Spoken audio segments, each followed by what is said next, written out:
যুগে আমি ঝরিয়েছি, অনেক রক্ত যুগে যুগে আমি ঝরিয়েছি। তাই তো আমি আগত কলি যুগে অবতার নয় অবতারী রূপে আমি জন্মগ্রহণ করব।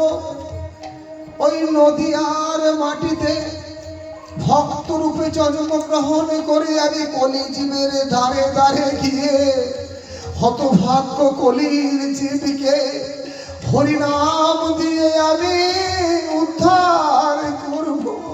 হরিনাম দিয়ে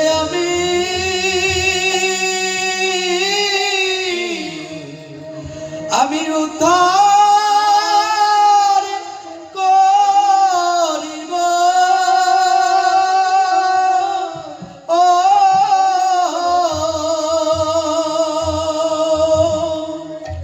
ওই আগত কলি যুগে কলির জীবের দাঁড়ে দাঁড়ে যে নেবে তাকেও দেব, যে না নেবে তাকেও দেব। আমি আবার বৃদ্ধ বনিতা পাপী টাপী সকলকে আমি উদ্ধার করিব। তাই মহাপ্রভু আমার এই কলি যুগে দিয়েছে হরে কৃষ্ণ কৃষ্ণ কৃষ্ণ হরে হরে, হরে রাম রাম রাম হরে হরে, ঈশ্বর নাম আর 32 অক্ষর মহামন্ত্র। কিন্তু মা গো, এই নাম নিতে গেলে কি করতে হবে? আমাদেরকে সদ্গুরুর আশ্রয় নিতে হবে। সদ্গুরুর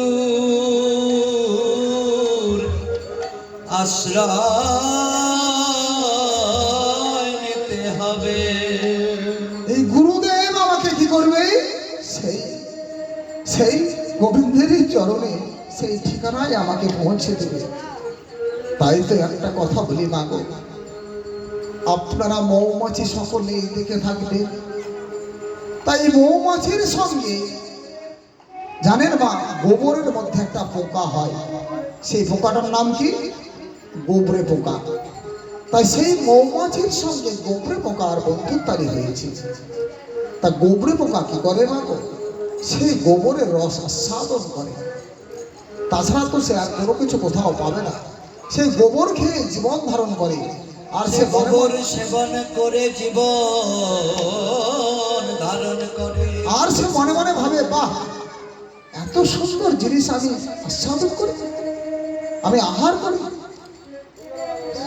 কারণ সে তো গোবর ছাড়া কোথাও যায় না, সে গোবরটাই তার খাদ্য, গোবরই তার খাওয়া। সে গোবরের মধ্যে আশ্রয় নেয়, সে গোবর ছাড়া কোথাও যায় না। তাই তার গোবর আস্বাদন ছাড়া অন্য কোনো স্বাদ সে জানে না। তাই মৌমাছির সঙ্গে যখন এই গোবরে পোকার বন্ধুত্বালি হলো, তখন মৌমাছি বলছে, বন্ধু, তুমি তো শুধু গোবরের মধ্যে থাকো আর গোবর সেবা করো, তা তুমি আমার সঙ্গে চলো, আমি তোমাকে একটা জায়গায় নিয়ে যাব। সেখানে গিয়ে তোমাকে খুব সুন্দর একটা জিনিস আমি সেবা করাবো। তো গোবরে পোকা বলছে, বন্ধু, আমি তো তোমার সঙ্গে উঠতে পারবো না, তাহলে আমি কেমন করে যাব? তাই মৌমাছি কি করলো? সে গোবরে পোকাকে তার পিঠে চাপিয়ে নিয়ে উড়তে উড়তে উড়তে উড়তে চলে গেল এক পদ্ম ফুলের বাগানে। তার পিঠের উপরে চাপিয়ে নিয়ে উড়তে উড়তে চলে গেল এক পদ্ম ফুলের বাগানে। সেই পদ্ম ফুলের বাগানে গিয়ে মৌমাছি বলছে গোবরে পোকাকে, বন্ধু, এই যে দেখছো পদ্ম ফুল, এই পদ্ম ফুলের মধ্যে তুমি প্রবেশ করে তার রস আস্বাদন করো।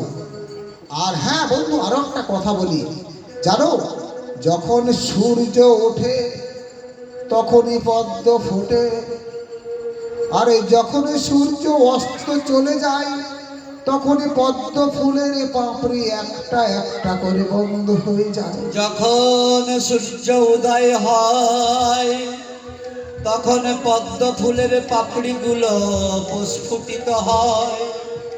আর যখন সূর্য অস্ত যায় তখন সেই পদ্ম ফুলের পাপড়িগুলো আবার বন্ধ হয়ে যায়। তাই বন্ধু তুমি কি করবে জানো? সূর্য অস্ত যাওয়ার আগে এই পদ্ম ফুল থেকে তুমি বেরিয়ে চলে আসবে, আমি আবার তোমাকে নিয়ে চলে যাব।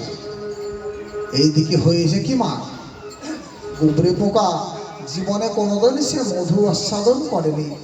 এবার ওই পদ্ম ফুলের মধু আস্বাদন করতে করতে তাকে এত আনন্দ বিভোর এবং নেশায় উন্মুক্ত হয়ে গেছে। আর সে বলছে, বাহ, এত সুন্দর জিনিস পৃথিবীতে আছে, অথচ আমি জানতাম না। আহা, কি সুন্দর, কি সুরস, কি অমৃত। তাই সেই মধু পান করতে করতে গুবরে পোকা সেই ফুলের মধ্যে ঘুমিয়ে গেছে। আর হয়েছে কি, এদিকে সূর্য অস্ত চলে গেছে, পদ্ম ফুলের পাপড়িগুলো আবার মরে গেছে। এবার রাত্রি হয়ে গেছে। রাত্রি শেষে সকালবেলায় ওই বাগানের মালি এসেছে ফুল তুলতে। ফুল ভাঙতে এসে সেই পদ্ম ফুলটাকেও ভেঙে নিয়ে গেছে। মাগো, সেই পদ্ম ফুলটাকে তুলে নিয়ে গেছে ফুলের মালি। ফুলের মালি সেই ফুলটাকে নিয়ে গিয়ে বাজারে গেছে বিক্রয় করবার জন্য। এবার কি হয়েছে, সেই ফুলটা বিক্রয় করেছে, কিন্তু কিনেছে কে মা জানে? কিনেছে একজন